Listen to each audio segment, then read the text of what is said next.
Today we're going to try to bring this embarrassingly brief overview of World War II to a close. We're going to, of course, start with the Democratic election in 1944. There's really nothing overly noteworthy about the election of 1944. Roosevelt is running for an unprecedented fourth term now, but of course, he already won his unprecedented third term back in 1940, so this isn't a huge surprise. The only noteworthy piece is his vice presidential candidate. Roosevelt had had a different vice presidential candidate each time that he ran.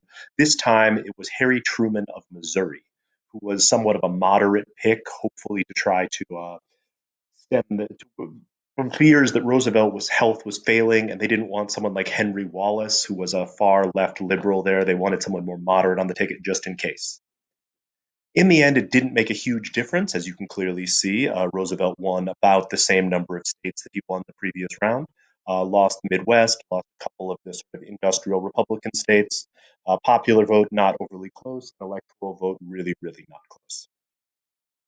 It's also important to note that even during the course of the war, once Hitler's invasion of Germany had failed and Japan was pushed onto the defensive after Midway, there was really no point that the Axis powers had a shot at winning the war. And so the Allied powers, even from 1943, had already been meeting to discuss what the post-war world was going to look like. These meetings were usually of the quote unquote big three, the leaders of the most powerful, still fighting Allied countries. So your big three are right here. You see, of course, Winston Churchill, the British bulldog, over on the right, Joseph Stalin, the absolute totalitarian dictator of the Soviet Union on the left, and Franklin Roosevelt, King of America, in the middle.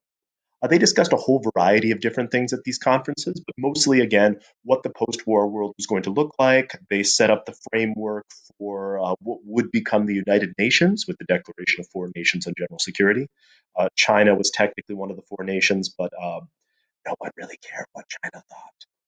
And so they were setting up this framework of the United Nations, and they're basically making plans for what's going to happen after the war and how they're going to coordinate their offensives. We should also at this point mention the Holocaust, which Roosevelt had known was happening for at least some time, and we don't know I don't know exactly when Roosevelt knew the Holocaust was happening, but the Holocaust was happening. The Holocaust, of course, was the mass extermination of people in Europe that the Nazis considered inferior. Jewish people, but also a whole variety of other ethnic minorities and people with externalities, things like that. Starting by targeting the others through the Nuremberg laws and a variety of other things. Then we get the work camps, and then finally the horrific extermination camps. I'm hoping world history did some decent dives into the Holocaust, so you're somewhat familiar with it. But incredibly horrific. When these camps were liberated, it was yeah, unbelievable the amount of suffering that people there had faced. And the effect of this is going to be a deep sense of guilt from the Allied powers afterwards that they had really, I mean, known is maybe too strong of a word, but they were aware that this was sort of happening and they didn't do more to stop it at the time. So there's going to be a deep sense of responsibility from some European countries about these camps. D-Day is, of course, the most climatic moment of the war for the Allied powers. D-Day is the massive invasion of Nazi-occupied France. Hitler had been building up his Atlantic Wall defense against along the French coast, basically making the continent of Europe a huge fortified bunker. And so the Allies had been planning this massive invasion, commanded by Dwight D. Eisenhower, for quite some time. Up until this point, the Soviets have been doing the vast majority of fighting against the Nazis. We, of course, suffering massive casualties. Here we see Dr. Seuss showing Joseph Stalin preparing to carve up a roast Adolf from the whole from the Soviet pushback. And so D-Day was, of course, the landing on Normandy. There's a whole bunch of different stuff going on for D-Day, and so I'm going to post some supplementary materials because it would take far too long for me to go into details here. But there was a variety of different things. Of course, the misdirection piece where they British tried to send signals that they were going to attack across the closest piece of the English Channel here, and then, of course, launched it across to Normandy instead. There was the airborne drop of paratroopers behind enemy lines, obviously bombing of these German defenses in pillboxes. Then the ships opened up to try to soften up the defenses, and then at that point you've got soldiers, on aquatic transports, going up onto Normandy beaches and suffering just horrendous casualties. We, of course, have hopefully seen some movies of this, and if not, obviously crossing open beaches with barbed wire, mines, machine guns, assaulting these territories is going to be incredibly difficult and incredibly brave of these soldiers to charge these defenses. And although at some beaches they were stopped, the Allied offensive did eventually break through Nazi defenses, and they were able to establish a foothold on Normandy Beach. After this, the Allied forces launched a much larger offensive to try to drive the Germans out of France. And after they did so, they faced the sort of last gasp of Hitler's assault at the Ardennes offensive, which led to the Battle of the Bulge here. This was the final German tank offensive as the German military was starting to run out of fuel at this point. So they launched this massive tank assault that bent the Allied lines in this bulge but did not break them. And from here on out, it's just, I mean, obviously there's still a lot of killing, a lot of battles to be fought, things like that. From here on out, it's simply pushing forward to try to liberate Berlin. One of the most controversial pieces of World War II was the use of strategic bombing. And we haven't extensively talked about strategic bombing yet, but it's important to understand that the United States and Great Britain had the ability to inflict massive casualties on civilians through strategic bombing, bombers, high altitude bombers flying over and just obliterating military and civilian targets. And so there was a lot of discussion during and after the war about the morality of strategic bombing and to what extent accepting the casualties of this strategic bombing was reasonable. And so I'll hopefully post a document on strategic bombing and especially the firebombing of Dresden because it was honestly these bombers flying in close proximity, wing to wing, dropping incendiary explosives would just fire would spread through these urban areas and just obliterate everything. So here you can see Allied bombers flying in formation, and the end result of it was just devastation. Eventually, Berlin fell to the Soviet army, not to the Allied army. Again, world history would have gone more into this whole part of the war, but the Soviet army took Berlin first through this sort of massive assault. And once they took the city, they sacked it, destroying everything and killing and violating indiscriminately. And so the city of Berlin was destroyed well, it had already been partially destroyed by strategic bombing, but the rest of it was mostly destroyed by the Soviet troops who came in. My grandfather said that it was the worst thing he had ever experienced going into occupied Berlin and seeing what the Russian troops had done and were doing to the German people. And so, again, hopefully, world history provided you with some documents. I'm not going to provide you with any more information about this because it's just so depressing. But with this, Hitler commits suicide and the war ends. German troops were desperately trying to find American companies to surrender to because the Russians had orders to indiscriminately kill any German soldier that they found. And so what we started to see in the late phases of the war is surrendering German troops flooding to try to find Americans because at least then there would be some modicum of protection. Whereas if they surrendered to the Russians, torture and execution was the norm.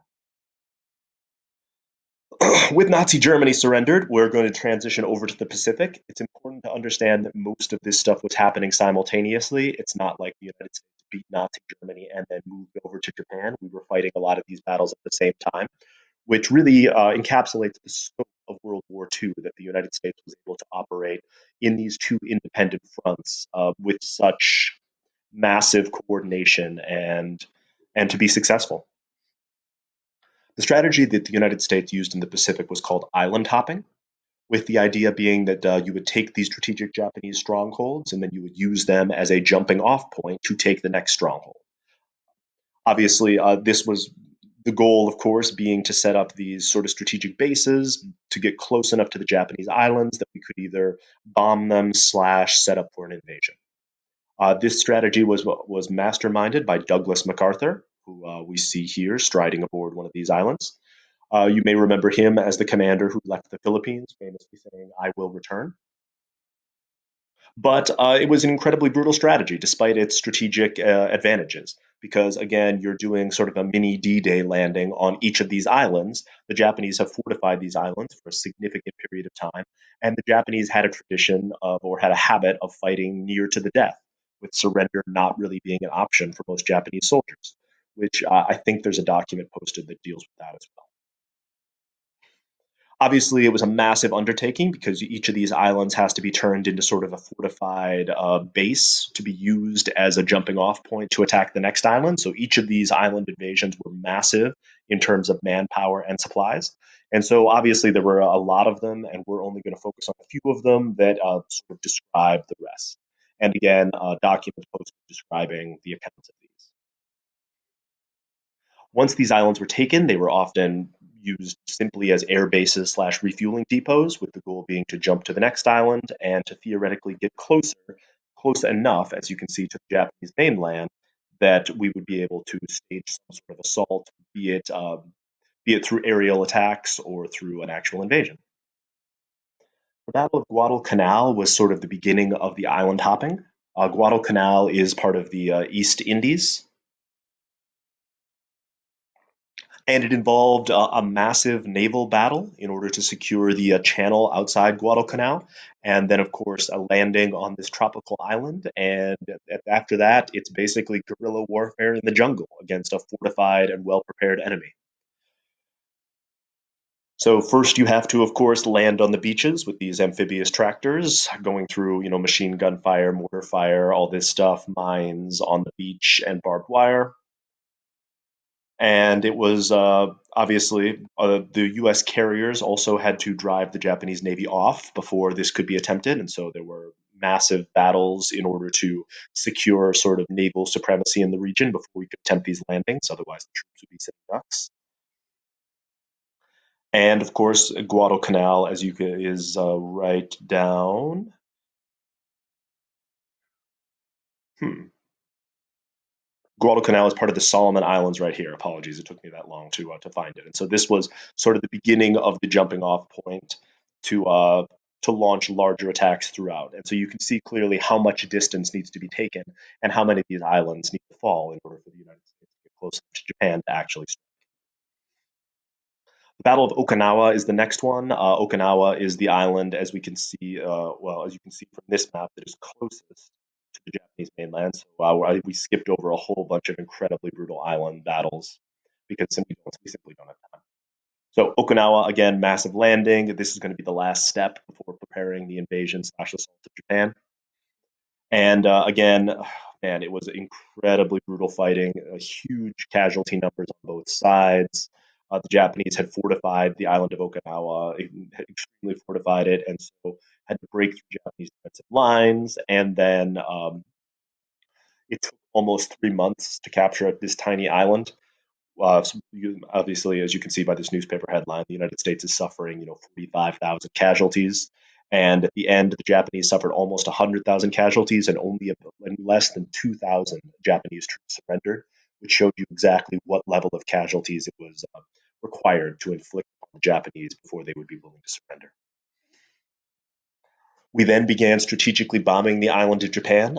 This is a map of all of the different cities that were hit and the percentage of the city that was destroyed. You can also, if you pause the video, you can see that for each of these cities, they give you an approximate size, whereas Yokohama is about the size of Cleveland, Tokyo is about the size of New York. And by the time that we were preparing the invasion of Japan, 40% of Tokyo had been destroyed by firebombs. And then FDR dies suddenly, as we are sort of preparing right before we end up defeating Germany and as we are preparing the last assault on Japan. And so his vice president, Harry Truman, is now president of the United States. And quite frankly, not everyone was convinced that he was up to stepping into the shoes of FDR, who was great, was widely considered to be a great, savvy leader, whereas Truman was a clothing salesman from Missouri. But Truman now has this massive responsibility of what to do to end the Pacific War. What is revealed to him on the first day of his presidency is that we have a secret weapons program called the Manhattan Project, which is developing this super weapon called the atomic bomb. So, in addition to traditional military weapons and bombs, we now have these much, much larger atomic bombs, and it's really up to it's up to Truman and the military to decide whether or not we're going to be using these bombs.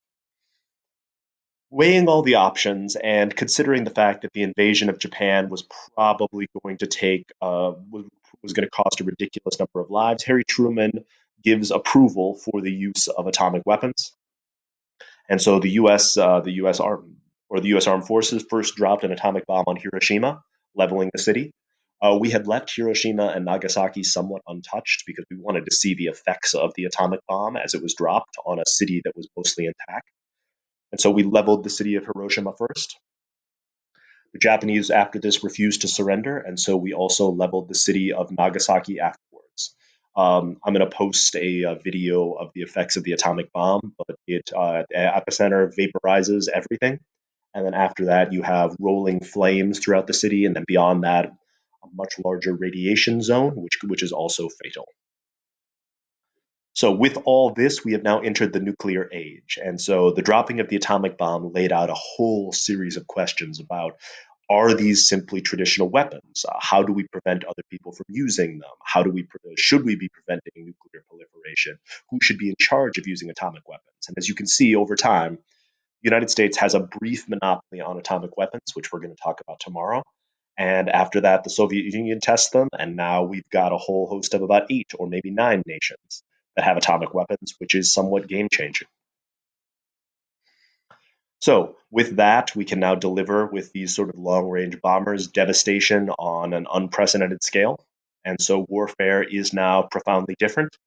And this is going to set the stage for the post war world where we try to figure out how to prevent another world war because somehow World War II was more devastating than World War I. And World War III would be a war that we probably would not survive.